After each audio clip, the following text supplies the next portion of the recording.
Hello मेरे प्यारे future officer, कैसे हैं आप लोग। आई होप अच्छे ही होंगे। तो फ्रेंड्स, आप लोगों के लिए मैंने आज से स्टार्ट किया है नेशनल करेंट अफेयर। फ्रेंड्स, इसमें 3 महीने के करेंट अफेयर होंगे नेशनल के, जिसमें एक अप्रैल, मई और जून 3 महीने के नेशनल करेंट अफेयर होंगे। और ये नेशनल है तो ये भारत का कोई भी एग्ज़ाम हो इसके लिए इम्पोर्टेंट है। और मैंने हर एक पहलू को देखा और हर एक पहलू को समझ के मैंने 3 महीने के करेंट अफेयर तैयार किया। बहुत सारे सोर्स मैंने यूज किया। इससे आपके बाहर कोई भी एग्ज़ाम का, इससे बाहर प्रश्न नहीं जाएगा। भारत का कोई सा भी एग्ज़ाम हो, बिहारी नहीं, भारत का कोई सा भी एग्ज़ाम हो, क्योंकि ये नेशनल करेंट अफेयर है। जो नेशनल सारी घटनाएं हुई है उसको मैंने एक जगह एकत्रित किया हूँ।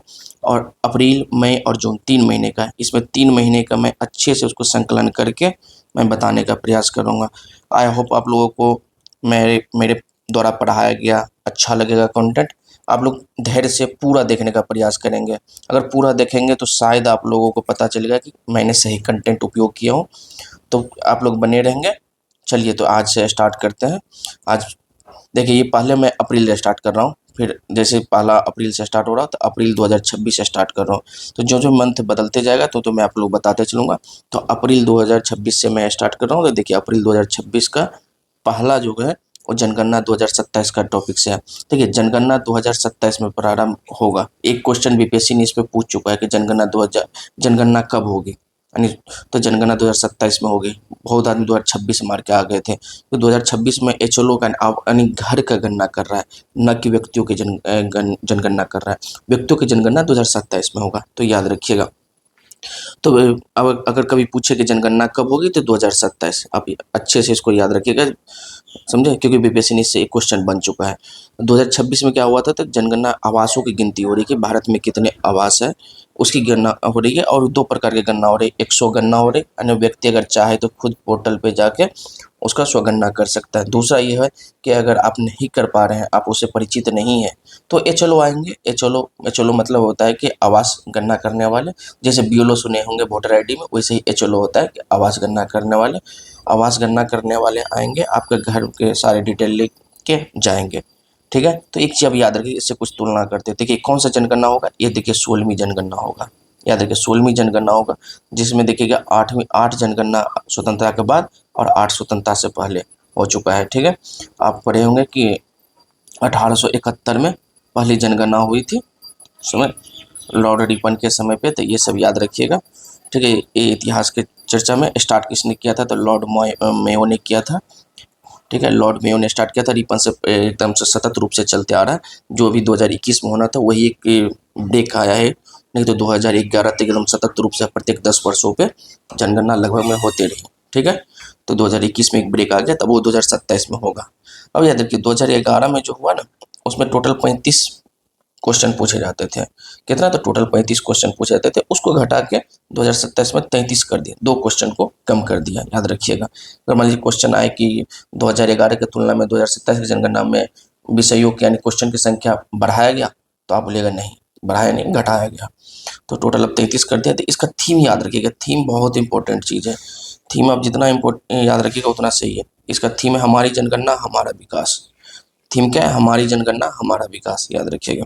अब कुछ जानकारी ले लेते हैं 2000 ये जनगणना से। तो देखिए, जनगणना से क्या होता है, ये राजपत्र में अधिसूचित किया जाता है। याद रखिएगा, अगर पूछे तो गजट में, भारतीय गजट जो आता है उसमें अधिसूचित किया जाता है। ठीक है, एक तरह की जनगणना जो है ना, 7वीं अनुसूची आप समझोगे कि जो शक्ति का पृथक्करण है वो 7वीं अनुसूची से रिलेटेड है। तो 7वीं अनुसूची में क्या होता है, संघ के विषय में जनगणना आता है, जो 69th रैंक पे है, यानी क्रम संख्या 69 पे है। ये याद रखिएगा, 7वीं अनुसूची के तहत ये संघ के विषय है, संघ का विषय है जनगणना, याद रखिएगा। इसमें एक कानून आता है, जनगणना कानून एक्ट, यानी जनगणना अधिनियम 1948 के तहत जनगणना किया जाता है। याद रखिएगा, अगर इसके तहत आपको अगर जानकारी छिपा रहे तो आपके दंड या जुर्माना दोनों के भागी हो सकते हैं। ठीक है, तो इसलिए जानकारी नहीं छुपाए, सभी जानकारी स्पष्ट रूप से देने का प्रयास करें। जब भी आपके यहाँ एचएलओ आएंगे तो जानकारी अच्छे से स्पष्ट दीजिए, या स्वयं भर रहे हैं तो अच्छे से भरिए। ठीक है, इसका मंत्रालय याद रखिएगा, मंत्रालय है गृह मंत्रालय, होम मिनिस्ट्री। होम मिनिस्ट्री जो जिसका भी मंत्री अमित शाह जी है। ठीक है, तो होम मिनिस्ट्री का, तो आपको जनगणना से रिलेटेड जो भी आपको इशू होगा शायद सॉल्व हो गया होगा। ठीक है, चलिए दूसरा पढ़ते हैं, गंगा एक्सप्रेस वे। देखिए, हाल फिलहाल में ही अप्रैल में 2026 में गंगा एक्सप्रेस वे का उद्घाटन किया गया। अब गंगा एक्सप्रेस वे दो इसमें दो चीज इंपॉर्टेंट है, याद रखिएगा। गंगा एक्सप्रेसवे किस राज्य में है, तो याद रखिएगा, तो पहला यूपी में, इसका उत्तर यूपी होगा। अब अगर मान ली पूछ ले गंगा एक्सप्रेसवे कहाँ से कहाँ जाती है, तो गंगा एक्सप्रेसवे याद रखिएगा मेरठ से प्रयागराज जाती है। कहाँ जाती है? मेरठ से प्रयागराज जाती है। अप्रोक्स 600 किलोमीटर है इसकी लेंथ है, याद रखिएगा अप्रोक्स 600 किलोमीटर है। इतना ही इसमें जरूरी है, उससे ज़्यादा कुछ नहीं। चलिए नेक्स्ट क्वेश्चन पर चलते हैं। नेक्स्ट क्वेश्चन है संविधान का 131वां यानी 131 संशोधन बिल लाया गया था संसद में, तो जो क्या हुआ भंग यानी विफल हो गया। संसद में लाया गया था, विफल हो गया। क्यों लाया गया था? देखिए ये याद रखिएगा, विफल हो गया। मोदी सरकार के गवर्नमेंट में पहली बार ऐसा बिल हुआ जो विफल हुआ है। तो इसका नाम जरूर याद रखिएगा, किसने पेश किया था? अर्जुन राम मेघवाल। नाम जरूर याद रखिएगा, नाम बहुत इंपॉर्टेंट है। अर्जुन किसी न किसी एग्जाम में 100% पूछा जाएगा, आप देख लीजिएगा। तो कानून मंत्री है अर्जुन राम मेघवाल, उसने ये एक्ट लाया गया था, लेकिन ये विफल हो गया। अब इसमें था क्या? इसमें ये था कि जो लोकसभा में जो सीटों की संख्या है वो बढ़ाना था। लोकसभा में सीटों की संख्या कितना करना था? 850 करना था, ठीक है। तो और इसी में एक इंक्लूड कर दिया गया था कि महिलाओं को जो 1/3 जो आरक्षण मिलेगा नारी शक्ति अधिनियम के तहत, वो लागू स्टार्ट हो जाएगा, यानी परिसीमन भी इसी में था। तो इसीलिए विफल हो गया। चलिए इसके बारे में कुछ जानने की कोशिश करते हैं। देखिए परिसीमन के उद्देश्य से महिलाओं को 1/3 आरक्षण को सुगम बनाने के लिए लोकसभा में कुल सदस्य संख्या 550 है अभी, ठीक है। भले 543 पे इलेक्शन होता है, लेकिन टोटल ओवरऑल 550 सीट मैक्सिमम किया है, उसको बढ़ा के 850 करना था। अब देखिए 850 सीट करना था, जिसमें 815 जो है ना स्टेट से था और 35 यूटी से, इसको याद रखिएगा 35 यूटी से था, ठीक है। लेकिन ये विफल रहा, ठीक है। क्यों विफल रहा? देखिए विपक्ष में 230 वोट, यानी विपक्ष में 230 वोट हो गया और पक्ष में 298 वोट हो गया, ठीक है। और कोई भी संविधान संशोधन आता है तो उसके लिए 2/3 बहुमत की आवश्यकता होती है, याद रखिएगा। कितने? 2/3 बहुमत की आवश्यकता होती है। देखिए अब परिसीमन एक चीज चर्चा में है। देखिए परिसीमन क्या होता है कि परिसीमन क्या होता है? लोकसभा हो या विधानसभा है, उसकी जो सीमा तय होती है। जैसे हमारे अभी बोलते हैं लोकसभा 543 है, तो जो 543 कुछ न कुछ सीमा तो उसकी तय हुई होगी, सीमा तय होगी, तो वही सीमा जो डिसाइड करता है वो परिसीमन आयोग डिसाइड करता है। परिसीमन आयोग तरह से सर्वोपरि होता है, इस पर कोई एक्शन नहीं होता, ये जो डिसाइड कर दिया वो डिसाइड हो गया, ये याद रखिएगा। देखिए तो परिसीमन हमारे देश में टोटल अभी तक 4 बार लागू हुआ है। कितना बार? 4 बार। देखिए सबसे पहले 1952 में हुआ था। कब हुआ था? सबसे पहले 1952 में हुआ था। दूसरा 1963 में, तीसरा 1973 में और चौथा 2002 में हुआ था। यानी टोटल 4 बार परिसीमन हुआ था, याद रखिएगा। और ये परिसीमन जो है ना हमारे संविधान के आर्टिकल 81-82 से जुड़ता है, याद रखिएगा। डायरेक्ट नहीं, अप्रत्यक्ष रूप से जुड़ता है परिसीमन हमारे संविधान के आर्टिकल 81 और 82 से, ये याद रखिएगा। देखिए परिसीमन के तहत 2 बार संशोधन हो चुका है हमारे संविधान में। एक 42वां संविधान संशोधन, 42वां संविधान संशोधन में ये कहा गया था कि आप 1971 की जनगणना लीजिए और 2000 तक वही सीट बनी रहेगी, यानी 2000 तक जो भी आप लोकसभा का चुनाव होगा उसमें 1971 की जनगणना का ही आधार बना जाएगा। हम लोग को पता है कि भारत में जो है ना लगभग में 10 लाख व्यक्तियों पे एक लोकसभा सीट माना जाता है। एक लोकसभा सीट यानी अप्रोक्स 10 लाख व्यक्तियों पे एक लोकसभा सीट होता है। तो अगर व्यक्तियों की संख्या बढ़ रही है यानी जनसंख्या बढ़ रही है तो लोकसभा सीट बढ़ना चाहिए। लेकिन बहुत सारे ऐसे राज्य हैं, इसमें क्या हुआ, नॉर्थ भारत और साउथ भारत में कंपटीशन होता है। तो नॉर्थ भारत में क्या होता है, जनसंख्या विस्फोट हुआ। साउथ भारत क्या हुआ, जनसंख्या ने क्या किया, अपने को रोकथाम किया। तो साउथ भारत का कहने का मतलब ये है कि हम जनसंख्या रोकथाम किए, हम अच्छा काम भी किए और हम लोग को लोकसभा का सीट में यानी मेंबर ही नहीं मिलेगा, तो हम लोग तो दोनों तरफ से घाटे हैं। तो इसीलिए इस जनसंख्या को यानी 1971 में लगभग पूरा भारत में जनसंख्या समानता। देखिए 1971 में बिहार का और तमिलनाडु का दोनों का जनसंख्या लगभग में 4 करोड़ के आसपास थी लगभग। अभी बिहार 14 करोड़ पे पहुंच चुका है और तमिलनाडु अभी भी 4 करोड़ के आसपास ही बना हुआ है। तो अब ये सोचिए कि कितना डिफरेंस आ रहा है। तो यहाँ लोकसभा सीट बढ़ेगा, यहाँ लगभग में वही नियत रहेगी। तो इसी को देखते हुए परिसीमन आयोग ने 42वां संविधान संशोधन किया गया था। बोला 1971 में जो जनसंख्या उसी के आधार पर लोकसभा का सीटों का बंटवारा होगा, ये याद रखिएगा। फिर आया 84वां संविधान संशोधन। 84वां संविधान संशोधन 2001 में लाएगा, जब 2000 खत्म हो गया, क्योंकि बोला गया था कि 2000 के बाद जब कोई भी जनगणना होगी उसके आधार पर जनसंख्या होगा। लेकिन फिर वही विरोध स्टार्ट हो गया। तो 84वां संविधान संशोधन में भी वही बोल दिया कि 2026 तक जो भी इलेक्शन होंगे लोकसभा के 2019 71 का ही जनसंख्या के आधार पे होगा, ठीक है। अब वही 2027 में जो जनगणना हो रहा है, इसीलिए परिसीमन लाया गया है कि परिसीमन के आधार पर लोकसभा के सीटों का आवंटन किया जाए, यानी नए नई जनसंख्या के आधार पे।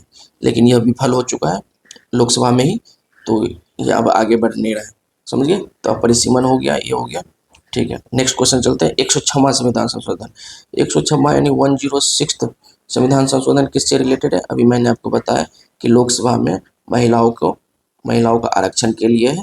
ये नारी शक्ति वंदना अधिनियम इसको बोला गया। क्या बोला गया? नारी शक्ति वंदनम अधिनियम के रूप में जाना। ये क्या है? लोकसभा और विधानसभा दोनों में, याद रखिएगा, लोकसभा, विधानसभा और दिल्ली जैसे यूटी में भी, यानी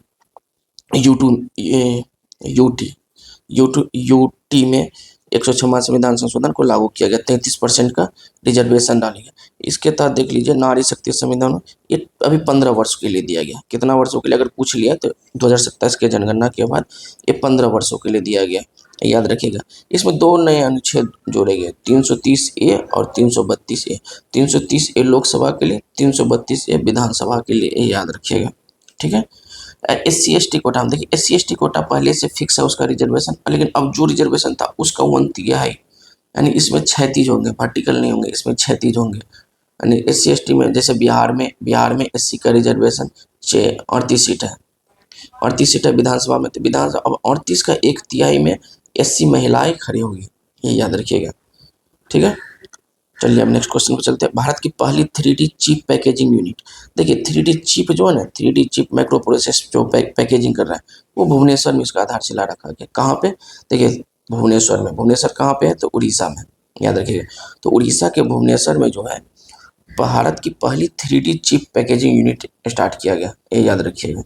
भारत की पहली 3D चिप उड़ीसा में किया गया, ठीक है। चलिए अब आगे चलते हैं, नेक्स्ट क्वेश्चन करते हैं। विश्व सूत्र, देखिए विश्व सूत्र एक योजना लाई गई, एक तरह से विश्व सूत्र एक कायाकल्प करने की योजना लाई गई। किसके द्वारा? तो कपड़ा मंत्रालय द्वारा। कपड़ा मंत्रालय द्वारा ये हथकरघा को बढ़ाने के लिए लाया गया। हथकरघा किसको बोलते हैं? जो हाथों से कारीगर किया, जो हाथों के कारीगर होते हैं ना, उसको हथकरघा बोला जाता है। जो अपने घर में देखे होंगे कि जैसे मम्मी दादी से पहले जो स्वेटर बुनती थी, तो हाथों से स्वेटर बुनती थी, वो हो गया। अभी भी गांव घर में देखते होंगे कि जो बांसों के कुछ कलाकारी बनते हैं, तो वो सब हथकरघा में आते हैं, ठीक है। तो हथकरघा में देखिएगा कपड़ा मंत्रालय ने क्या किया है कि विश्व सूत्र आयोजन किया गया। विश्व सूत्र में क्या है कि भारत के हथकरघा विश्व के लिए है, मतलब हमारे हथकरघा को क्या कर रहा है? एक्सपोर्ट करने का सोच रहा है, मतलब निर्यात करने का सोच रहा है विश्व स्तर पे, ठीक है। और ये कहाँ स्टार्ट किया गया? तो याद रखिएगा, ये उड़ीसा में उद्घाटन किया गया। उड़ीसा के भुवनेश्वर में उद्घाटन किया गया। उड़ीसा के भुवनेश्वर में उद्घाटन किया गया विश्व सूत्र। विश्व सूत्र किससे रिलेटेड है? हथकरघा से रिलेटेड है, याद रखिए। कपड़ा मंत्रालय द्वारा उद्घाटन किया गया, कपड़ा मंत्रालय द्वारा उद्घाटन किया गया। उसके बाद देखिए हथकरघा से रिलेटेड है। इसका काम क्या है? इसका काम ये है कि हमारे जो हथकरघा के प्रोडक्ट है उसको विश्व स्तर पर पहुंचाना है, यानी एक्सपोर्ट करना है। नेक्स्ट क्वेश्चन चलते हैं। आकाशवाणी के वर्षगांठ, देखिए आकाशवाणी टोटल 90 वर्ष के हो चुके हैं। आकाशवाणी टोटल 90 वर्ष के हो चुके। इसका पहला नाम था all India radio. All India radio जो था, शुरू में जब इसका नाम था ऑल इंडिया रेडियो, याद रखिएगा। लेकिन इसको 1956 में क्या किया गया? 1956 में आकाशवाणी नाम दिया गया। अच्छा, इसकी स्थापना कब हुई थी? तो 1936 में, याद रखिएगा। 1936 में स्थापना हुई थी, लेकिन 20 सालों के बाद 1956 में इसका नाम आकाशवाणी कर दिया। इससे पहले इसका नाम ऑल इंडिया रेडियो था, ठीक है। इसका देखिएगा, इसका जो लोगो है बहुजन हित है, बहुजन सुख है, ये याद रखिएगा। बहुजन हित है, बहुजन सुख है इसका लोगो, ठीक है। चलिए नेक्स्ट क्वेश्चन पर चलते हैं। राष्ट्रीय पंचायती राज दिवस, देखिए राष्ट्रीय पंचायती राज दिवस 2026, ये पंचायतों को सशक्त बनाने के लिए किया जाता है। किस लिए किया जाता है? पंचायतों को सशक्त बनाने के लिए किया जाता है। पंचायत दिवस मनाया जाता है कि आम जनता जन जागरूक हो, ठीक है। कब मनाया जाता है? तो प्रत्येक वर्ष 24 अप्रैल को मनाया जाता है। कब मनाया जाता है? याद रखिएगा, तो 24 अप्रैल का। ये भी क्वेश्चन है वन डे एग्जाम के लिए। जो भी आप वन डे एग्जाम की तैयारी कर रहे हैं इसको याद रखिएगा। तो 24 अप्रैल को पंचायती राज दिवस मनाया जाता है। इस बार का उसका थीम याद रखिएगा। थीम क्या है? सशक्त पंचायत सर्वांगीण विकास। क्या है? सशक्त पंचायत सर्वांगीण विकास, याद रखिएगा, ठीक है। और ये कब से मनाया जा रहा है? तो 2010 से मनाया जा रहा है। कब से? तो 2010 से स्टार्ट किया गया, याद रखिएगा। हमारे जो प्रधानमंत्री उस टाइम के मनमोहन सिंह जी थे, उसके द्वारा 2010 से स्टार्ट किया जाए। अब देखिए पंचायती राज को हमारे संविधान में कब जोड़ा गया? तो 73वें संविधान संशोधन से जोड़ा गया और 24 अप्रैल को ही जोड़ा गया। इसीलिए उस दिन 24 अप्रैल से पंचायती दिवस मनाया जाता है, याद रखिएगा। 24 अप्रैल को कोई खास दिन इधर उधर के नहीं है, बहुत इंपॉर्टेंट दिन है। उस दिन क्या होता है, हमारे राजनीति विकेंद्रीकरण हुई थी, क्योंकि 24 अप्रैल 1992 को ही 24 अप्रैल 1993 को 24 अप्रैल 1993 को पंचायती राज दिवस यानी पंचायती एक्ट को संविधान में जोड़ा गया था। ठीक है, अब चलिए लोक सेवा दिवस, जिसको IAS दिवस बोला जाता है, उस लोक सेवा दिवस कब मनाया जाता है? तो 21 अप्रैल को मनाया जाता है, याद रखिएगा। 21 अप्रैल को मनाया जाता है। इसी को बोला गया था कि भारत के सिविल सेवा को स्टील फ्रेम कहा गया था। किसने कहा गया था? तो सरदार पटेल जी ने कहा था। सरदार पटेल जी ने स्टील फ्रेम कहा था। सरदार पटेल जी ने इसको steel frame of the India कहा था, याद रखिएगा। देखिए 2026 का विषय क्या था? विकसित भारत, नागरिक केंद्रित शासन और अंतिम मील तक विकास।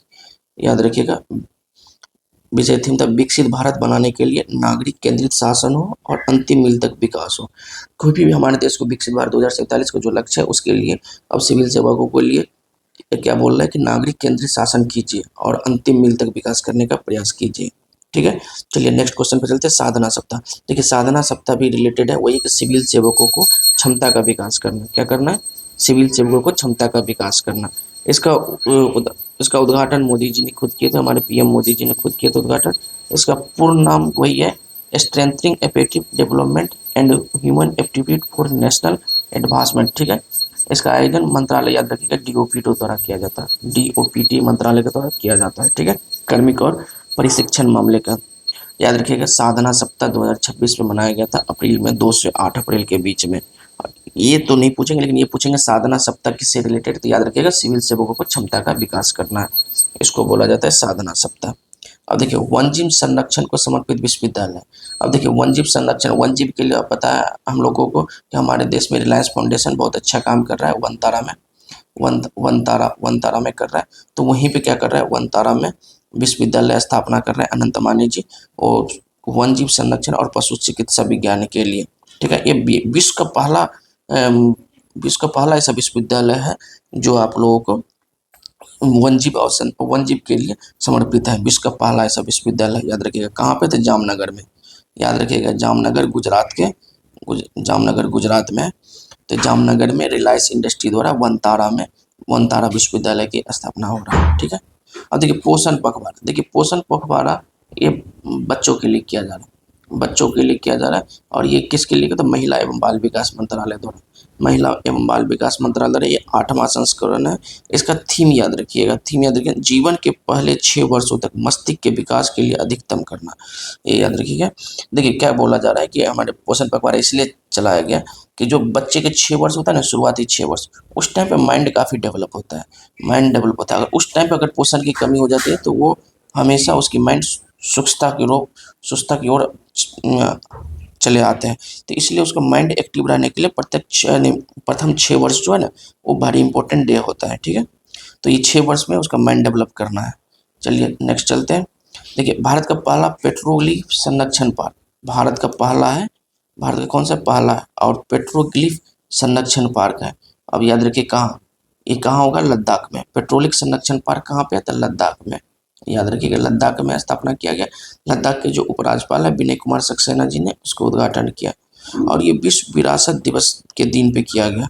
तो ये इतना याद रखिएगा, पेट्रोलिक संरक्षण पार्क भारत का पहला का है लद्दाख में, बस इतना इंपॉर्टेंट है। चलिए आगे चलते हैं। देखिए जनजाति अनुसंधान और सांस्कृतिक संग्रहालय। देखिए जनजाति अनुसंधान और तो देखिए जनजाति से जो जितना भी रिलेटेड हर चीज़ है ना, देखिए हमारे इतिहास में जनजातियों को उतनी महत्वपूर्ण दर्जा नहीं मिला है जितनी उसको हकदार है। तो इसलिए अब जनजाति जो भी अनुसंधान होगा ना, उसके लिए एक अनुसंधान रिसर्च संग्रहालय खोला गया, वो उड़ीसा के रौरकेला में। और याद रखिए उसका उद्घाटन राष्ट्रपति जी ने किया है, राष्ट्रपति द्रौपदी मुर्मू जी ने किया है उड़ीसा के रौरकेला में, ये भी याद रखिएगा। क्योंकि जनजातीय अनुसंधान और सांस्कृतिक संग्रहालय की स्थापना उड़ीसा के रौरकेला में राष्ट्रपति द्रौपदी मुर्मू जी द्वारा किया गया। तो इतना याद रखिए। चलिए नेक्स्ट क्वेश्चन पे चलते हैं। देखिए देश का पहला सेमीकंडक्टर फैब्रिकेशन प्लांट, इसको फैब भी बोला जाता है, फैब्रिकेशन प्लांट, याद रखिए गुजरात में स्टार्ट किया, धोलेरा में। देखिए अगर फैब पूछे तो याद रखिएगा धौलेरा। लेकिन अगर पहला सेमीकंडक्टर पूछे तो माइक्रोन टेक्नोलॉजी, तो सानद याद रखिएगा। और ये याद रखिएगा फैब जो है ना वो टाटा सेमीकंडक्टर कंपनी द्वारा स्टार्ट किया गया। टाटा याद रखिएगा। फैब फैब प्लांट जो है ना टाटा के द्वारा याद किया गया। लेकिन और कुछ सेमीकंडक्टर से रिलेटेड कुछ कथन जानते हैं, जिसमें एक सानद याद रखिएगा। एक बहुत सारे एग्जाम में क्वेश्चन पूछ भी लिया गया कि भारत का पहला सेमीकंडक्टर को कहाँ घोषित किया गया, यानी कहाँ बन रहा है, तो सानद में। देखिए सानद में माइक्रोन कंपनी स्टार्ट कर रहा है। कौन कर रहा है? माइक्रोन। और ये असेंबल करेगा, टेस्टिंग करेगा और पैकेजिंग करेगा। याद रखिएगा सानद भी गुजरात में है और धौलेरा भी गुजरात में है। तो हो गया। अब एक चीज़ और याद रखिएगा, एक जागीरोड याद रखिएगा। जागीरोड कहाँ पे है? तो असम में। और ये क्या है, पूर्वोत्तर का जो पहला सेमीकंडक्टर प्लांट होगा ना वो जागीरोड में होगा, असम में। याद रखिएगा पूर्वोत्तर का पहला सेमीकंडक्टर प्लांट जो है जागीरोड, असम में। ठीक है। अब देखिए भारत का पहला वाटर न्यूट्रल डिपो, ये पढ़े होंगे। भारत का पहला वाटर न्यूट्रल डिपो, सबसे पहले समझने की कोशिश करते हैं वाटर न्यूट्रल क्या होता है। देखिए वाटर न्यूट्रल क्या होता है, जो मान लीजिए पानी में यूज कर लेते हो गंदा हो जाता है, उसको फिर से प्रयोग करना, उसे कहते हैं वाटर न्यूट्रल। तो ये स्टार्ट हुआ था कांकरिया कोचिंग डिपो कहाँ पे है? गुजरात में, अहमदाबाद के नज़दीक है। गुजरात में, गुजरात कांकरिया कोचिंग डिपो भारत का पहला वाटर न्यूट्रल डिपो है। ये याद रखिएगा। इसका वाटर न्यूट्रल का अर्थ आपको बता दिए कि क्या होता है कि हम पानी यूज करते फिर पानी को साफ करके क्लीनिंग करके फिर से उसको यूज करना वाटर न्यूट्रल डिपो कहलाता है। ठीक है। चलिए नेक्स्ट क्वेश्चन। NHAI यानी national highway authority of India ने आरोग्य वन पहल घोषणा की। आरोग्य वन पहल, अब देखिए आरोग्य वन क्या है, एक चीज़ समझने कर। NH जो है ना हमारे देश में, NH जो है, जैसे मान लीजिए NH है, तो NH के बीच में देखे होंगे बहुत सारे फूल पत्ती पौधे लगते हैं, कभी साइड में भी लगते हैं। तो देखिए दोनों किनारे और बीच में क्या कर रहा है, अब NH बोल रहा है कि अब इसके बीच में औषधि पौधा लगाएंगे। औषधि पौधा जैसे तुलसी हो गया, नीम हो गया, ये सब पौधे लगाएंगे हम इसके किनारे। तो उसी के लिए NHI ने बोला आरोग्य वन पहल स्टार्ट किया गया। देखिए NHI ने आरोग्य वन पहल की शुरुआत की। तो देखिए थीम आधारित कॉरिडोर विकसित करना, देखिए औषधीय पौधों का संरक्षण के लिए सब किया जा रहा है। तो याद रखिएगा NH के साइड के किनारे औषधि पौधे का लगाना ही आरोग्य वन पहल है और NHI के द्वारा स्टार्ट किया। तो देखिए अप्रैल का नेशनल करंट अफेयर यहाँ पे समाप्त हो चुका है। अब चलते हैं मई की तरफ। ये आपका मई का करंट अफेयर है। चलिए अब यहाँ से मई के स्टार्ट करते हैं। देखिए भारत का पहला PM मित्रा पार्क, देखिए भारत का पहला PM मित्रा पार्क तेलंगाना में है। तेलंगाना का वारंगल में स्टार्ट हो चुका है। क्या हो चुका है? स्टार्ट हो चुका है, याद रखिएगा। किसने? मोदी जी ने उद्घाटन किए थे, प्रधानमंत्री जी ने उद्घाटन किए थे PM मित्रा पार्क। ये उद्घाटन हो चुका है। देखिए PM मित्रा पार्क जो है ना 5F पे काम करता है। अगर मान लीजिए क्वेश्चन में आ जाएगा 5F में, 5F किससे संबंध है, तो याद रखिएगा PM मित्रा पार्क, या याद रखिएगा वस्त्र उद्योग से। याद रखिए वस्त्र उद्योग की PM मित्रा वस्त्र, टोटल भारत में 7 PM मित्रा पार्क बनाने का योजना बनाया है, टोटल 7। याद रखिएगा 5F विजन जो है PM मित्रा से रिलेटेड है, यानी कपड़ा से रिलेटेड है, वो भी याद रखिएगा। तो देखिए पहला जो क्रियान्वयन हो चुका है, यानी क्रियान्वयन स्टार्ट हो चुका है, तो वारंगल तमिलनाडु में। इसी में एक और क्वेश्चन बन सकता है। एक और क्वेश्चन कैसे बनेगा, देखिए भारत का पहला PM मित्रा पार्क जो है जहाँ नींव रखा था, ये तो मान लीजिए उद्घाटन हो चुका है, एक जहाँ नींव रखा था तो वो था धार MP में। धार जो है ना MP के जो धार में ना वो पहला नींव रखा था। उसके में एक भोसला गाँव है, भोसला गांव में रखा गया था। धार जिला का नाम है, भोसला गांव का नाम है, MP स्टेट है, याद रखिएगा। वहाँ पे नींव रखा था, लेकिन अभी तक ये बन के तैयार नहीं हुआ। बन के तैयार कौन सा हो गया, तो वारंगल वाला, और ये काम चालू हो गया। ठीक है। नेक्स्ट क्वेश्चन पे चलते हैं। देखिए नेक्स्ट, भारत का पहला रॉक चेक डैम। देखिए रॉक चेक डैम क्या होता है ना, कि मान लीजिए कोई नदी के किनारे जो नदी है, ये मान लीजिए उस नदी पे क्या होता है ना, पत्थर से बांध बना दिया जाता है, वही को रॉक चेक डैम बोला जाता है। और ये कहाँ बनाया गया, तो ये लद्दाख में बनाया गया। कहाँ बनाया गया? लद्दाख में बनाया गया। लद्दाख में ये पहला, भारत का पहला रॉक चेक डैम, ये भी याद रखिए लद्दाख में। अभी लद्दाख में एक चीज़ और पढ़े थे अपने लोग, याद कीजिए अभी लद्दाख में क्या पढ़े थे, तो देख लीजिए आप लोग, फिर से एक बार देख लीजिए लद्दाख में क्या पढ़े थे। पेट्रोग्लिफिक संरक्षण पार्क लद्दाख में पढ़े थे, पेट्रोग्लिफिक संरक्षण पार्क, और अभी रॉक चेक डैम पढ़े। दो चीज़ याद रखिएगा, लद्दाख से जुड़ा हुआ है। ठीक है। यह रॉक चेक 11,400 फीट की ऊंचाई पे बनाया गया है। तो सोच लीजिए भारत का सबसे ऊंचा हमको रॉक चेक डैम होगा 11,400 फीट। ठीक है। नेक्स्ट पे चलते हैं। राजस्थान में गैस भंडार की खोज है। देखिए राजस्थान में गैस मिला है, राजस्थान में गैस मिला है। आप लोग को पता होगा कि राजस्थान की मिट्टी में जीवाश्म बहुत पाया जाता है, इसलिए वहाँ पे गैस भंडार मिला है। और इसको देख लीजिए कौन सी कंपनी खोज रहा है, तो ऑल इंडिया लिमिटेड, यानी ऑल इंडिया लिमिटेड क्या कर रहा है, खोज रहा है। ऑल इंडिया लिमिटेड को ने खोजा है राजस्थान में डांडे वाला क्षेत्र में। कहाँ पे, डांडे वाला क्षेत्र में, याद रखिएगा, डांडे वाला क्षेत्र में राजस्थान में। अभी इतना है भारत में नया गैस भंडार खोजा गया था, कहाँ पे था, राजस्थान में, याद रखिएगा, डांडे वाला क्षेत्र याद रखिएगा, ठीक है। नेक्स्ट चलते हैं, भारत का रेल का नया 18वां जोन। देखिए भारत का टोटल पहले 18 जोन ही था, मतलब 17 जोन रेलवे का था, एक जोन कलकत्ता मेट्रो का था। तो कलकत्ता मेट्रो को अभी भी जोड़ दीजिएगा तो टोटल 19 जोन होता है। कलकत्ता मेट्रो हटा के अभी भी 18 जोन हो गए। तो 18वां जोन कौन सा बना है, तो याद रखिएगा दक्षिण तटीय रेलवे। कौन सा, दक्षिण तटीय रेलवे, दक्षिण तटीय रेलवे। और इसका मुख्यालय कहाँ पे है, तो विशाखापत्तनम में। कहाँ पे है, विशाखापत्तनम में, विशाखापत्तनम मुख्यालय। अब एक चीज़ इससे और रिलेटेड याद रखिएगा, जो विशाखापत्तनम और 18वां रेलवे जोन, दक्षिण तटीय रेलवे जोन है ना, वहाँ पे एक रोबोट यूज किया जा रहा है, उसका नाम है अर्जुन। अर्जुन, अर्जुन देखिए याद रहे, उसका ASC अर्जुन।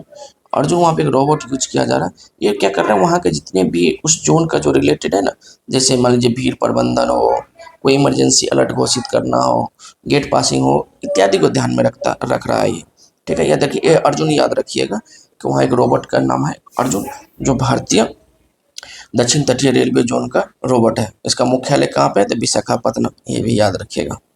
देखिए जनसंख्या की परिवर्तन समिति। अब देखिए जनसंख्या परिवर्तन समिति, ये देखिए जनसंख्या रिलेटेड किस मंत्रालय से है, तो याद रखिएगा होम मिनिस्ट्री से है। होम मिनिस्ट्री मतलब गृह मंत्रालय से, गृह मंत्रालय से रिलेटेड है जनसंख्या परिवर्तन समिति।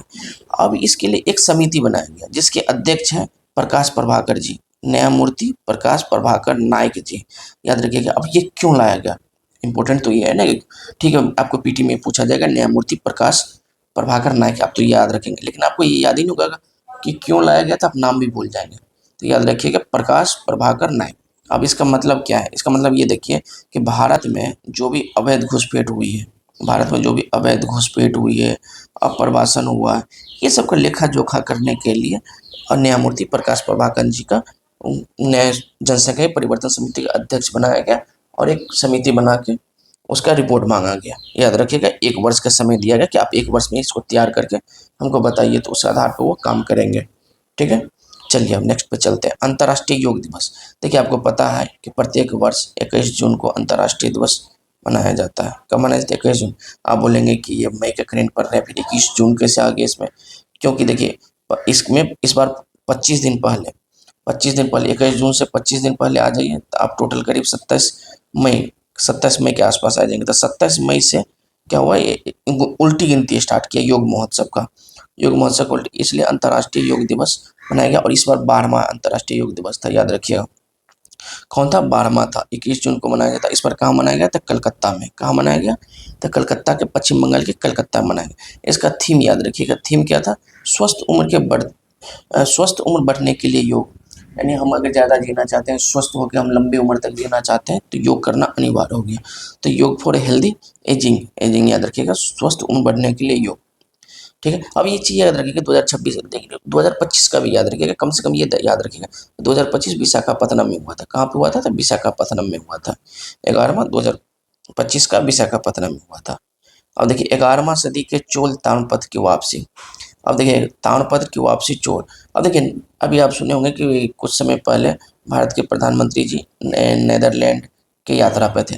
तो नीदरलैंड की यात्रा पे थे ना, तो वहाँ पे देखें कि हम भारतीय भारतीय जो चोल शासक थे, चोल शासक राजेंद्र चोल प्रथम, भारतीय राजा राजेंद्र चोल प्रथम जो थे ना, तो वहाँ के जो कुछ ताम्रपत्र थे ना, वो नीदरलैंड में मिला। टोटल 21 ताम्रपत्र थे, 21 ताम्रपत्र थे, जिसमें संस्कृत में भी कुछ थे, संस्कृत में थे और तमिल में थे लिखे हुए।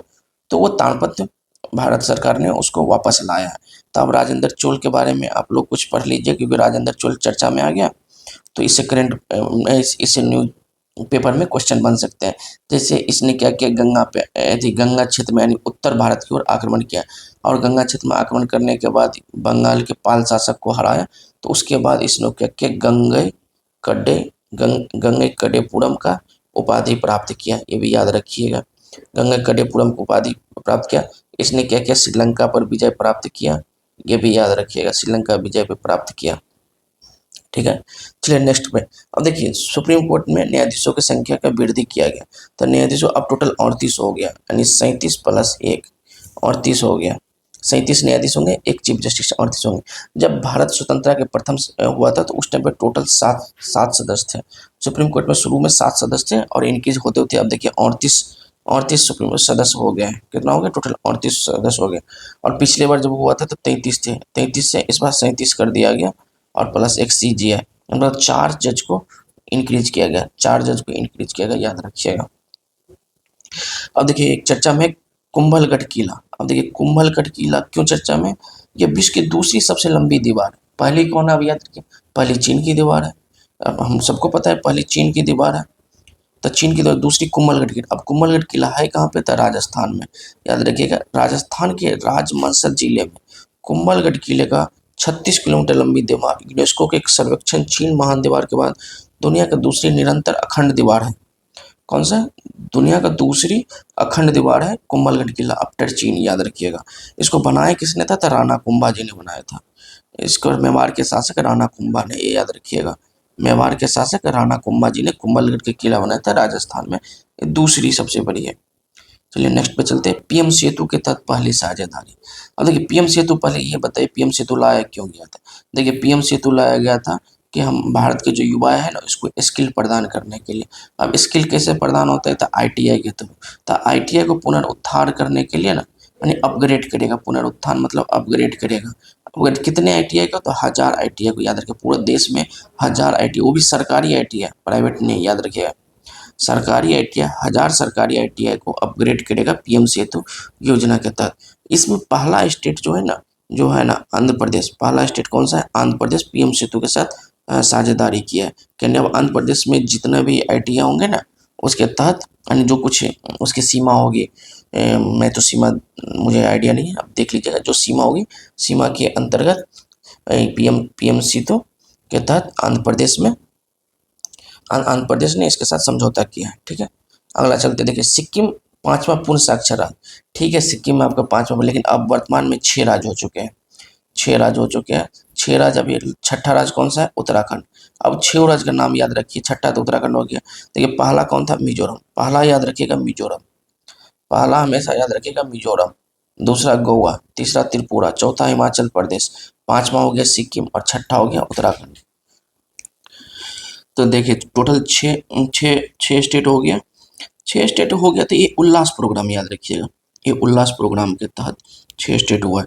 अब उल्लास प्रोग्राम का क्या होता है, understanding of life long learning for all in society, याद रखिएगा। और देखिए इसमें क्या होता है, उल्लास प्रोग्राम योजना के तहत यानी साक्षरता दर जहाँ 95% से ऊपर शिक्षा दर प्राप्त हो चुका है उसको पूर्ण साक्षर माना जाता है।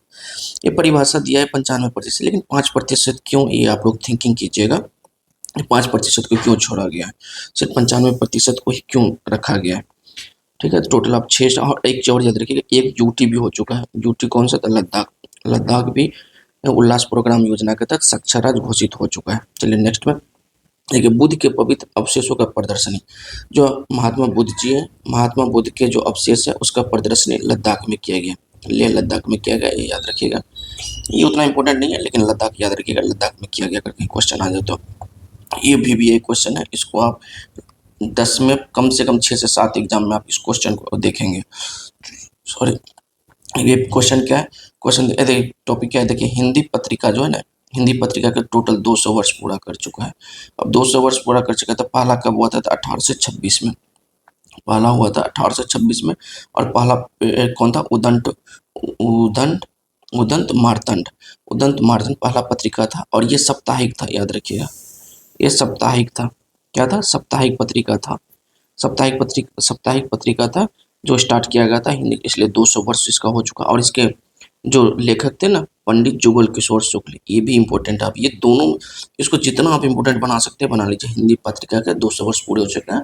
पहला पेपर दंत मार्तंड थे, उसके लेखक कौन थे, पंडित जुगल किशोर शुक्ल जी थे। और ये कहाँ से हुआ था, तो कलकत्ता से, ये भी याद रखिए, कलकत्ता से शुरुआत की गई थी। तो इसी दिन इसको हिंदी पत्रिका दिवस भी माना जाता है। हिंदी पत्रिका 200 वर्ष, ये जितना इंपॉर्टेंट हम करें 10 में से मिनिमम 5 से 6 एग्जाम में पूछा जाएगा, याद रखिएगा। आतंकवाद विरोधी दिवस, देखिए आतंकवाद विरोधी दिवस 21 मई को मनाया जाता है।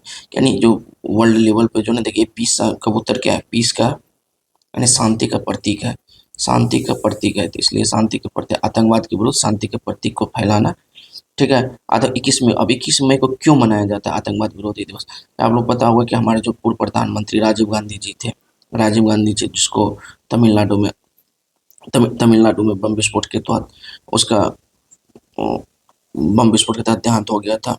तो वही राजीव गांधी जी के पुण्यतिथि के प्रतीक के रूप में आतंकवाद विरोधी दिवस मनाया जाता है, ये याद रखिएगा। नेक्स्ट, महिला सशक्तिकरण समिति। देखिए अभी वर्तमान में क्या हुआ था, यानी हमारे संसद में, यानी लोकसभा राज्यसभा में, संसद में महिला सशक्तिकरण समिति बनाएगी, ये नया समिति बनाया गया। ये और बनाया किसने, तो लोकसभा जो अध्यक्ष ओम बिरला जी है उसके द्वारा बनाया गया। और इसमें टोटल सदस्य कितने होंगे, टोटल होंगे 28 सदस्य, याद रखिए टोटल 28 सदस्य होंगे। 18 सदस्य बनेंगे लोकसभा से, 10 सदस्य होंगे राज्यसभा से। इसको आप अच्छे से रखिए, नया समिति बनाए, नया समिति बना है महिला सशक्तिकरण समिति, जिसमें टोटल 28 मेंबर होंगे, 18 मेंबर लोकसभा से, 10 मेंबर राज्यसभा से, याद रखिए। और जो वही पहला अध्यक्ष है वो नाम है दुग्गू बाती पुरंदेश्वरी, याद रखिएगा, दुग्गू बाती पुरंदेश्वरी के अध्यक्ष में इस समिति का गठन किया गया, याद रखिएगा, दुग्गू बाती पुरंदेश्वरी के समिति के अध्यक्ष में, ठीक है। नेक्स्ट बोलते हैं कुल प्रजनन। देखिए SRS का रिपोर्ट आया है, SRS के अनुसार हम भारत का जो प्रजनन दर 1.9 पे आ गया। देखिए प्रतिस्थापन दर क्या होता है, प्रतिस्थापन दर वो होता है कि जो हमारे जनसंख्या, वर्तमान जनसंख्या है, वर्तमान जनसंख्या के अनुरूप जनसंख्या लगातार बनी रहे, तो उसके लिए 2.1 माना जाता है, 2.1 माना जाता है। लेकिन SRS के अनुसार हम 1.9 पे आ गए, यानी प्रतिस्थापन दर से हम काफ़ी नीचे गिर चुके हैं, ठीक है। 1.9 राष्ट्रीय प्रजनन दर क्या होता है, मतलब ये होता है कि एक महिला के द्वारा अपने पूरे जीवन काल में यानी 1.9 बच्चे को जन्म देना, औसतन रूप से 1.9 बच्चे को जन्म देना, उसी को प्रजनन दर कहा जाता है, याद रखिएगा। अब देखिए एक चीज़ इसमें देखिएगा, सबसे ज़्यादा बिहार में प्रजनन दर है 2.9, 1.9, 2. यानी प्रत्येक महिला एक बच्चे ज़्यादा जन्म देती है बिहार की। और सबसे कम दिल्ली में 1.2 है, याद रखें, सबसे कम दिल्ली में, सबसे ज़्यादा बिहार। अब बिहार में भी देख लीजिए, अगर ग्रामीण और शहरी जा रहे हैं तो ग्रामीण में 3 है और शहरी में 2.2 है, या सॉरी 2.3 है।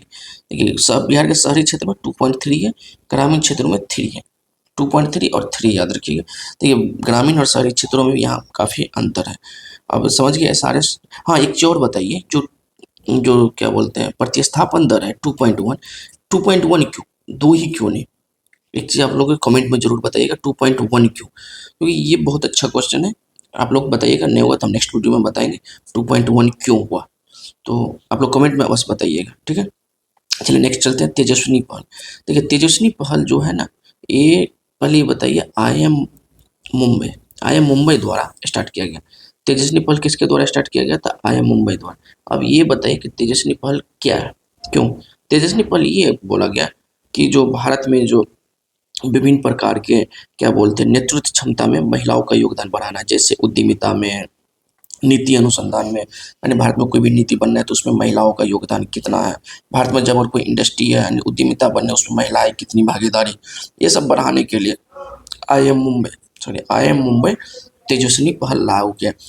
ये तो आप लोगों का क्वेश्चन है तो यही है, तेजस्विनी पहल क्या है, यानी किसने लॉन्च किया था, आई एम मुंबई ने, और इसका उद्देश्य क्या है, तो ये उद्देश्य ये है कि महिलाओं को नेतृत्व क्षमता में वृद्धि करना, याद रखिएगा तेजस्विनी पहल। चलिए नेक्स्ट क्वेश्चन, सिक्किम पहली पेपरलेस न्यायपालिका बनेगी। देखिए भारत का पहला ऐसा न्यायपालिका है जो सिक्किम न्यायपालिका जो है, सिक्किम हाई कोर्ट जो है ये बन गया पेपरलेस। इसका उद्घाटन किसने किया था, chief justice of India Suryakant ji ने किया था, chief justice of India Suryakant ji ने किया था, ये याद रखिएगा, सिक्किम हो गया, सूर्यकांत जी ने उद्घाटन किया था। देखिए लद्दाख भूतापीय बिजली परियोजना। देखिए भूतापीय बिजली परियोजना, भूतापीय क्या होता है कि जो पृथ्वी के जो क्रस्ट है ना, पृथ्वी के क्रस्ट से विभिन्न प्रकार के वहाँ पे रेडियो एक्टिविटी मटेरियल होते हैं, तो उस रेडियो एक्टिव मटेरियल से यूज करके क्या होता है, हम एनर्जी उत्पन्न करते हैं, एनर्जी उत्पन्न करते हैं, तो वही भूतापीय बिजली बनाया जा रहा है। तो ये पुग्गा घाटी में बनाया जा रहा है, पुग्गा घाटी लद्दाख में है, कहाँ पे, पुग्गा घाटी लद्दाख में, याद है। भारत में भूतापीय परियोजना की उतनी क्या बोलते संभावना तो नहीं है, लेकिन जो भी संभावना है वो लद्दाख मिल जाएगा आपको, गुजरात मिल जाएगा, गुजरात में खंबात की खाड़ी है ना, खंबात की खाड़ी में ये सब में भूतापीय बिजली परियोजना की संभावना है। ठीक है, इसमें तो याद रखिएगा लद्दाख की भूतापीय बिजली परियोजना स्टार्ट हो चुकी है। कहाँ पे? तो पुग्गा घाटी में, ये भी याद रखिएगा। देखिए तकनीकी टेक्सटाइल जियो सेल्स रोड। देखिए तकनीकी टेक्सटाइल जियो क्या होता है, ये देखिए CSIR केंद्रीय सड़क अनुसंधान संस्थान ने क्या किया है कि जो जो भी कचरा है, जो भी आप देखे होंगे, जो भी दिल्ली में रहते होंगे तो पता होगा कि वहाँ पे एक कचरा का एक पहाड़ बन चुका है। तो यानी जो भी दिल्ली के बाहर प्रत्येक शहर में लगभग में कचरा का एक पहाड़ बनते जा रहा है। तो क्या बोलते हैं, केंद्रीय सड़क अनुसंधान संस्थान ने बोला कि अब जितने भी कचरा है उस कचरा को क्या करते हैं, रोड में उसको फिक्स करने का काम करते हैं। रोड में फिक्स करने से बहुत सारे बेनिफिट होंगे। रोड में फिक्स करने से ये होगा कि हमें मिट्टी की आवश्यकता कम होगी, उसके बाद जो भी मटेरियल यूज होगा मटेरियल भी कम लगेगा और कचरा का तो समाधान हो ही जाएगा। ठीक है, तो इस तकनीक के तहत लाया गया जियो सेल्स रोड। याद रखिएगा जियो सेल्स रोड किसके द्वारा लाया गया? तो CSIR केंद्रीय सड़क अनुसंधान संस्थान और BPCL ये क्या कर रहा है, उस पर अनुसंधान कर रहा है। याद रखिएगा। अब देखिए इंडिया पोस्ट ने एक उपलब्धि हासिल की। इंडिया पोस्ट ने ये उपलब्धि किया कि 100 नेक्स्ट जेन पोस्ट ऑफिस खोल चुका है, समझे। एक और ये कहाँ खुला? सवा खुला मेघालय के शिलोंग में। कहाँ खुला ये याद रखिएगा, मेघालय के शिलोंग में। ये बहुत इंपॉर्टेंट चीज़ है। समा खुला यानी 100 खुला। नेक्स्ट जोन पोस्ट ऑफिस कहाँ खुला? वर्चुअल उद्घाटन किया, लेकिन वो शिलोंग में खुला, याद रखिएगा। चलिए अगला प्रश्न, भारत का पहला मोती प्लान क्लस्टर। देखिए मोती प्लान क्लस्टर क्या है? मत्स्य प्लान योजना, यानी मत्स्य संपदा योजना जो है ना, उसके तहत मोती का पालन किया जा रहा है। यानी मोती का पालन किया जा रहा है। मोती से क्या होता है, किसानों की आय बढ़ेगी, यानी मछुआरों की आय बढ़ेगी। ये कहाँ पे किया जा रहा है? तो याद रखिए पहले स्टेट याद रखिए झारखंड। देखिए मोती पालन पहला है, याद रखिएगा पहला, ये भी इंपॉर्टेंट हो जा रहा है। अब झारखंड में कहाँ पे था? हजारीबाग में। कहाँ पे थे? झारखंड के हजारीबाग में, याद रखिएगा। ठीक है, नेक्स्ट चलते हैं। पहला बाधा रहित टोलिंग सिस्टम। देखिए पहला बाधा रहित टोलिंग सिस्टम, आप पहले समझते हैं टोलिंग सिस्टम क्या होता है, बाधा रहित। देखिए आप लोग जानते हो कि जब हाईवे पर जाते होंगे तो एक टोल लगा रहता है। यहाँ पे मान लीजिए टोल लगा है, वो क्या करता है, जब आप जाते हैं गाड़ी जाते हैं तो वहाँ पे एक ऐसा प्रकार आप लोगों को घेर दिया जाता है। यहाँ पे एक रुकावट के एक डंडा टाइप की गिरी रहती है। जब आप गाड़ी जाते हैं तो यहाँ पे गाड़ी रोकते हैं, आपके क्या होता है उसमें आप कैश देते हैं तो कैश नहीं, अगर कैश नहीं देते हो तो फास्टैग है तो फास्टैग से वहाँ पैसा स्कैन करता है, फिर ये अपने आप ऑटोमेटिक उठ जाता है और निकल जाता है। तो आपको क्या होता है यहाँ आने में, यहाँ स्लो होने में और फिर स्पीड पकड़ने में यहाँ से करीब 5 मिनट के आसपास हर प्रत्येक व्यक्ति का टाइम बर्बाद होता है। तो इसी को ध्यान में रखते ही NHI ने एक नया योजना लागू किया गया, जो भी वर्तमान में एक NH पे है, NH 48 पे। याद रखिए NH 48 पे पहला बाधा रहित टोलिंग NH 48 पे, और ये कहाँ पे है? तो गुजरात में। अब इसमें होता क्या, याद रखिए इसमें योजना क्या होता है, जैसे आप टोल टैक्स है, टोल टैक्स लगे, अब ये डंडा नहीं रहेगा, डंडा हटा रहेगा। आप जिस स्पीड से मतलब 80 से 120 के स्पीड में आ रहे हैं तो भी आप जा रहे हैं, अपना अपना स्पीड स्लो करने की जरूरत नहीं, आप सीधे निकल जाइए। आपका क्या होगा, कैमरा के द्वारा आपका स्कैन करके फास्टैग करके आपका अकाउंट से बैलेंस डिडक्ट हो जाएगा। तो ये याद रखिएगा, ये पहला बाधा रहित, मतलब हमको टोल टैक्स पर रुकना नहीं है, मतलब सीधा जिस स्पीड से हम रोड पे चल रहे हैं उसी स्पीड से हम आगे निकलते चले जाएंगे। ठीक है, जनजातीय गौरव उत्सव। देखिए जनजातीय गौरव उत्सव प्रत्येक वर्ष 1 माह के लिए मनाया जाता है, 10 मई से 9 जून के बीच में। ये जनजातियों को गौरव, अपने आप को यानी जनजाति में जो भी चीज़ रिसर्च की, जनजातीय अपनी संस्कृति का संस्कृति विरासत का, स्वतंत्रता संग्राम में जो भी जश्न होंगे उसको प्रस्तावित करने का, यानी गौरव का क्षण को उत्साहित करने का इस समय है। उनमें 1 मंथ का ये जनजातीय गौरव दिवस मनाया जाता है, ये याद रखिएगा। अब याद रखिए सबसे लंबे समय तक सेवारत PM, अब आ गए हैं जून पे। याद रखिएगा अप्रैल मई आपका खत्म हो चुका है, अब जून पे आ चुके हैं। देखिए सबसे लंबे समय तक सेवारत PM, आप लोगों को पता है कि ये 10 जून को डेट याद रखिएगा, क्योंकि बिहार के एग्जाम में डेट अब पूछा जा रहा है। अभी 10 जून याद रखिएगा, कब? तो 10 जून को PM मोदी जी ने सबसे लंबे सेवारत प्रधानमंत्री बन चुके हैं। 10 जून सबसे ज़्यादा ये डेट इंपॉर्टेंट है। कितना? तो 4398 दिन लगातार PM बनने का रिकॉर्ड हो चुका है। कितना? 4398। 10 जून 4398, ये 2 चीज़ जरूर याद रखिएगा। ठीक है, इससे पहले कौन थे? इससे पहले यानी जवाहरलाल नेहरू जी का, पूर्व प्रधानमंत्री जवाहरलाल नेहरू जी का इसने रिकॉर्ड तोड़ा है। ठीक है, ये 2 चीज़ बस याद रखिएगा, 10 जून और 4398 दिन। चलिए नेक्स्ट चलते हैं, नीति आयोग की 11वीं बैठक। अब देखिए नीति आयोग की 11वीं बैठक क्यों चर्चा में इसलिए, पहले नीति आयोग के बारे में जानते हैं। नीति आयोग 1 जनवरी 2015 को स्थापना हुआ था। इसके अध्यक्ष होते हैं PM ठीक है। इसके अध्यक्ष होते हैं पीएम, याद रखिएगा। और इसमें भागीदार होते हैं सभी राज्यों के मुख्यमंत्री। देखिए 11 साल हो चुका है, 11 साल में 11वीं बैठक स्टार्ट हुई और पहला ऐसा मौका हो गया कि भारत के सभी राज्यों के मुख्यमंत्री ने भाग लिया। ये पहला ऐसा मौका है कि भारत के सभी राज्यों ने के मुख्यमंत्रियों ने भाग लिया, ये याद रखिए। नहीं तो कोई मुख्यमंत्री भाग लेते थे, कोई नहीं लेते थे। पहला बार ऐसा हुआ 11 साल में कि सभी राज्यों के मुख्यमंत्री ने भाग लिया, इसलिए इस बार चर्चा में आ गया। इसका थीम याद रखिएगा, थीम क्या था? विकसित भारत 2047 के लिए समावेशी मानव विकास। भारत 2047 के लिए समावेशी मानव विकास, ये याद रखिएगा।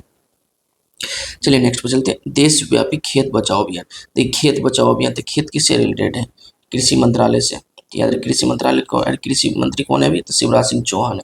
शिवराज सिंह चौहान कृषि मंत्री, तो कहाँ से स्टार्ट करेंगे? तो एमपी से स्टार्ट करेंगे। वो एमपी के हैं, एमपी के हैं तो एमपी से स्टार्ट करेंगे, याद रखिएगा। एमपी से स्टार्ट किया। एमपी के रायसेन क्षेत्र है, रायसिया गाँव का, वहाँ से स्टार्ट किया गया, याद रखिएगा। और ये 1 महीने तक चलने वाला है। कितने तक? 1 महीने तक चलने वाला है, 1 से 30 जून के बीच में। ठीक है, 1 से 30 जून के बीच में, याद रखिए। इसका उद्देश्य वही है, मृदा को स्वस्थ बनाओ, टिकाऊ बनाए, जलवायु अनुकूल कृषि को बढ़ावा देना, यही सब। ठीक है। तेल अन्वेषण त्रिपक्षीय समझौता। और देखिए त्रिपक्षीय समझौता हुआ तेल के क्षेत्रों में, तो ये असम नागालैंड सीमा, असम नागालैंड सीमा पे कुछ खनिज तेल है, उसमें भारत से असम नागालैंड और भारत सरकार तीनों ने मिलकर ये समझौता किया। देखिए असम के, भारत का जो ना असम है ना, अकेले 22% तेल क्या करता है? निकालता है, अकेले 22% तेल। और जो नेचुरल गैस है ना, उसका 15% भंडार है। भंडार देखिए, भारत के कच्चे तेल का 22% और प्राकृतिक गैस के 15% भंडार असम में मौजूद है, याद रखिएगा। चलिए आगे चलते हैं। कुशोक बहुउद्देशीय बांध। तो ये कुशोक बहुउद्देशीय बांध क्या होता है? एक टोंस नदी है, टोंस नदी है, और ये उत्तराखंड और हिमाचल प्रदेश, उत्तराखंड, देखिए उत्तराखंड और हिमाचल प्रदेश के सीमा पर है कुशोक बहुउद्देशीय बांध परियोजना। और ये किस नदी पर हो रहा है? टोंस नदी पे, टोंस नदी पर। टोंस नदी टोंस नदी किसकी सहायक है? तो यमुना की सहायक है, याद रखिए। टोंस नदी यमुना की सहायक है। ये क्वेश्चन में भी है, याद रखिए, बहुत चर्चा में था ये क्वेश्चन। कुशोक बांध बहुउद्देशीय बांध, ये यमुना के सहायक नदी टोंस टोंस नदी पे बनाया जा रहा है, उत्तराखंड और हिमाचल की सीमा पे। ठीक है। इसमें छह राज्यों को इसमें बेनिफिट होगा, जिसमें हिमाचल प्रदेश, उत्तराखंड, ये तो प्रत्यक्ष रूप से होंगे, और प्रत्यक्ष रूप से हरियाणा, दिल्ली, उत्तर प्रदेश और राजस्थान को भी बेनिफिट मिलेगा। इससे क्या होता है? जल विद्युत परियोजना बनाने की घोषणा किया जा रहा है। ठीक है। रक्षा भूमि पर सौर परियोजना, याद रखिए। रक्षा भूमि जन नाम है, रक्षा से रिलेटेड राजनाथ सिंह ने किया। और ये उत्तर प्रदेश के सीतापुर में क्या हुआ ना, एक बड़ी सौर परियोजना स्टार्ट किया जा रहा है। रक्षा भूमि मतलब जो है ना, रक्षा भूमि, ये जो है ना, क्या बोलते हैं, रक्षा मंत्रालय का एक भूमि था, यानी अखंड भूमि था, उस पे क्या 850 एकड़ का, उस पे क्या हुआ? सोलर परियोजना बनाया जा रहा है। किसके द्वारा बनाया जा रहा था? एनटीपीसी के द्वारा, याद रखिएगा। और ये कहाँ पे बनाया जा रहा था? सीतापुर यूपी में, याद रखिएगा, सीतापुर यूपी में।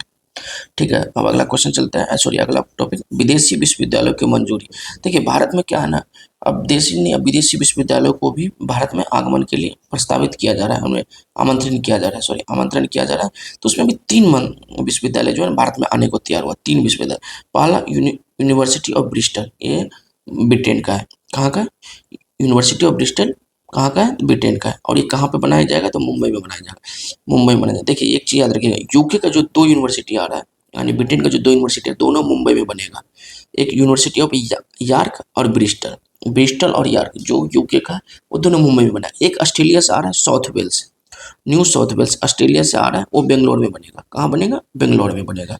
टोटल 3 यूनिवर्सिटी, विदेशी यूनिवर्सिटी भारत में आ रहा है, जिसमें 2 आपका बनेगा मुंबई में और 1 बेंगलोर में बनेगा। मुंबई में कौन सा बन रहा है, याद रखिएगा, तो यूके वाला, यानी जो ब्रिटेन से आएगा, 2 ब्रिटेन से 2 कौन कौन सा आएगा? एक ब्रिस्टल आएगा और एक यॉर्क आएगा। वही बेंगलोर में जो बनेगा ऑस्ट्रेलिया से आएगा, वो कौन सा आएगा? तो न्यू साउथ वेल्स यूनिवर्सिटी आएगा। ठीक है। चलिए अब आगे बढ़ते हैं।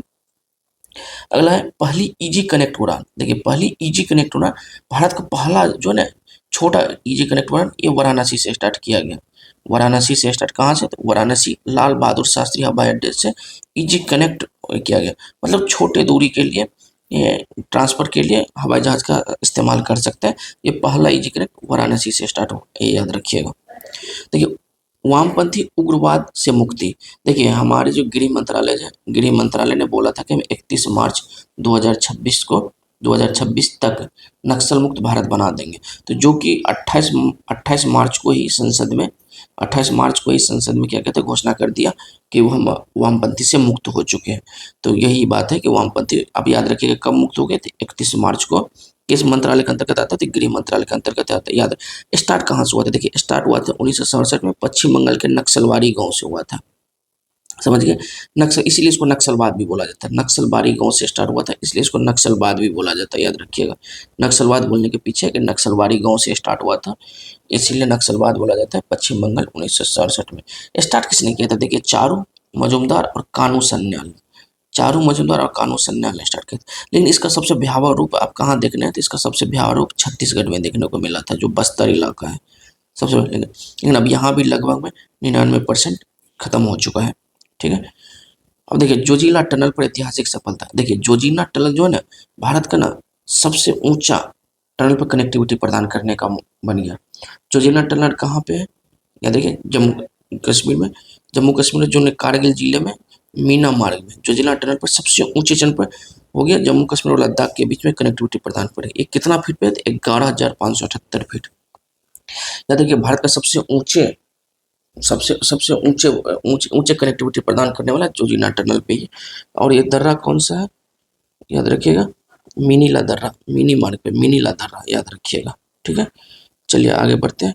NIUA की स्वर्ण जयंती। देखिए national institute of urban affairs, national institute of urban affairs मतलब शहरी अफेयर्स के लिए 50वां स्थापना दिवस मनाया जाता है। ये उतना इंपॉर्टेंट नहीं है, आप ये नहीं भी पढ़ेंगे तो चलेगा, लेकिन फिर भी याद रखिए 50वां स्वर्ण जयंती मनाया गया किसका? तो national institute of urban affairs का। ठीक है, यह 1976 में स्थापित किया था। कब किया था? 1976 में स्थापित किया था। और कौन से मंत्रालय के अंतर्गत आता है? तो आवास एवं शहरी मंत्रालय के अंतर्गत आता है। याद रखिए इसका थीम क्या था? तो लचीला शहरी भारत 2047, लचीला शहरी भारत 2047, याद रखिए। चलिए नेक्स्ट पे चलते हैं। पहली फ्लेक्स फ्यूल बाइक। देखिए पहली फ्लेक्स फ्यूल क्या होता है कि ऐसा इंजन बनाओ जो कोई भी ईंधन डाल दो, यानी कोई भी फ्यूल डाल दो वो आराम से चले। ये किसने बनाया? तो हीरो ने बनाया। याद रखिएगा, हीरो ने क्या किया? हीरो मोटर्स कॉर्प ने क्या किया? एक ऐसा इंजन बनाया जो कोई भी प्रकार का आराम से इंजन डाल के आप इसको यूज कर सकते हैं, जिसमें 85% तक इथेनॉल मिश्रित से वो पेट्रोल आपका इंजन चल सकता है, गाड़ी चल सकता है। 85% E85 तक गाड़ी चला सकता है। किसने स्टार्ट किया? तो हीरो मोटर कॉर्प्स ने। चलिए नेक्स्ट चलते हैं। नशा मुक्त भारत सप्ताह। देखिए नशा मुक्त भारत सप्ताह चलाया जा रहा है किसके द्वारा? तो केंद्रीय सामाजिक न्याय और आधिकारिता मंत्रालय द्वारा। किसके द्वारा चला जा रहा था? केंद्रीय सामाजिक न्याय और आधिकारिक मंत्रालय द्वारा नशा मुक्त भारत सप्ताह चलाया जा रहा है। ठीक है, कब से कब? तो 17 जून से 26 जून तक नशा मुक्त भारत सप्ताह। समझे? इसका मुख्य उद्देश्य क्या है? इसका मुख्य उद्देश्य वही कि नशीली दवाओं के दुरुपयोग को खिलाफ जागरूकता करना। ठीक है, जागरूकता पैदा करना। इसका थीम क्या है? थीम हुई है नशा मुक्त भारत अभियान, विकसित भारत की पहचान। नशा मुक्त भारत अभियान, विकसित भारत की पहचान, ये है, याद रखिए। चलिए अब नेक्स्ट चलते हैं। नेक्स्ट क्या है? बुलेट, यानी पहली बुलेट ट्रेन B28। देखिए पहली बुलेट ट्रेन B28 का जो है ना, उसका इंजन या बोगी जो बन रहा है ना, उसका बेंगलोर में बन रहा है और उसका नाम दिया गया B28। पहला इंजन जो बन रहा है बुलेट ट्रेन का B28 नाम दिया गया, और ये बन कहाँ रहा है? तो बेंगलोर में। याद रखिएगा कहाँ बन रहा है? तो बेंगलोर में। और इसका जानकारी किसने दिया था? अश्वनी वैष्णव जी ने दिया था, जो रेल मंत्री है। ठीक है, चलिए नेक्स्ट चलते हैं। लद्दाख पहला मॉडल बॉर्डर विलेज। देखिए लद्दाख जो पहला मॉडल बॉर्डर विलेज है ना, बॉर्डर के किनारे जितने भी गाँव है ना, उसमें पहला ऐसा गाँव बन गया लद्दाख के कौन? चुमूर, लद्दाख के चुमूर गाँव ऐसा बन गया जो मॉडल बन गया। यानी वहाँ सभी प्रकार की विशेषताओं से वो सुदृढ़ हो चुके हैं। तो आदर्श सीमा गांव उसको नाम घोषित किया, पहला बना है चुमूर। याद रखिएगा, और कहाँ पे? लद्दाख में। आप चुमूर याद रखिएगा, पूछेगा तो चुमूर याद रखिएगा, जो लद्दाख में। देखिए ड्रोन आधारित डाक सेवा। ड्रोन आधारित डाक सेवा हिमाचल प्रदेश ने स्टार्ट किया है। हिमाचल प्रदेश के डाक ने क्या किया? यानी हिमाचल प्रदेश में जो पार्सल हो ना पहुंचाने के लिए ना, हिमाचल प्रदेश में डाक ड्रोन का यूज करेगा। ठीक है, क्यों? क्योंकि देखिए हिमाचल प्रदेश क्या है? दुर्गम एरिया है, पहाड़ी और दुर्गम एरिया, तो वहाँ ड्रोन से आराम से पहुँचाया जा सकता है डाक, यानी भारतीय डाक के द्वारा ही किया गया है। देखिए राष्ट्रीय हैकाथॉन क्या है? राष्ट्रीय हैकाथॉन मनाया जा रहा है। NASO मतलब राष्ट्रीय सांख्यिकी कार्यालय और शिक्षा मंत्रालय के दोनों का संयुक्त के साथ मिलाया जा रहा है राष्ट्रीय हैकाथॉन। स्टेथोन करके, ठीक है। तो हॉकथन का डाटा सांख्यिकी और नवाचार को बढ़ाना, इसका थीम क्या है, स्टेथोन विकसित भारत के लिए एक डेटा यात्रा, ठीक है। देखिए राष्ट्रीय हैकाथॉन स्टेथोन याद रखिएगा, दो यूज कर रहा है, एक शिक्षा मंत्रालय, दूसरा एनएसओ, दोनों ने मिल के स्टार्ट किया है, ठीक है। ये किस लिए, इसका उद्देश्य क्या है, इसका पर्पस क्या है, तो इसका पर्पस यह है कि युवाओं और छात्राओं के लिए राष्ट्रीय डेटा का उपयोग करके समाधान विकसित करने का प्रयास करना। जो युवा और छात्र है ना, जो राष्ट्र के जो भी डाटा है उसको यूज करके ना एक नया समाधान प्रेरित करने के लिए राष्ट्रीय हैकाथॉन बनाया जाए। अब देखिए एनसीआर में 4 ऐसे शहर है जिसको नमो शहर बनाया जाएगा। नमो शहर समझ गए, नमो शहर जिसको 4 एनसीआर में, तो चारों शहर कौन कौन सा है, तो आप सब समझिए होंगे, दिल्ली, हरियाणा, उत्तर प्रदेश, राजस्थान। तो दिल्ली तो है, हरियाणा की गुड़गांव है, उत्तर प्रदेश के नोएडा है, समझ गए। तो ये 4 ऐसे शहर है जिसको नमो भारत शहर किया जाएगा। तो चलिए ये आपका आज 3 महीने का 3 महीने का आपका करंट अफेयर जैसे नेशनल करंट अफेयर था, ये समाप्त हो चुका है। अब कल आए इंटरनेशनल करंट अफेयर, ऐसे कर करके डेली कुछ ना कुछ टॉपिक्स आपका ये 3 महीने का पहले कवर करते हैं, ठीक है। प्लीज़ आप लोग अगर अच्छा लगे तो सब्सक्राइब कीजिए मेरे चैनल को, लाइक कीजिए और शेयर कीजिए।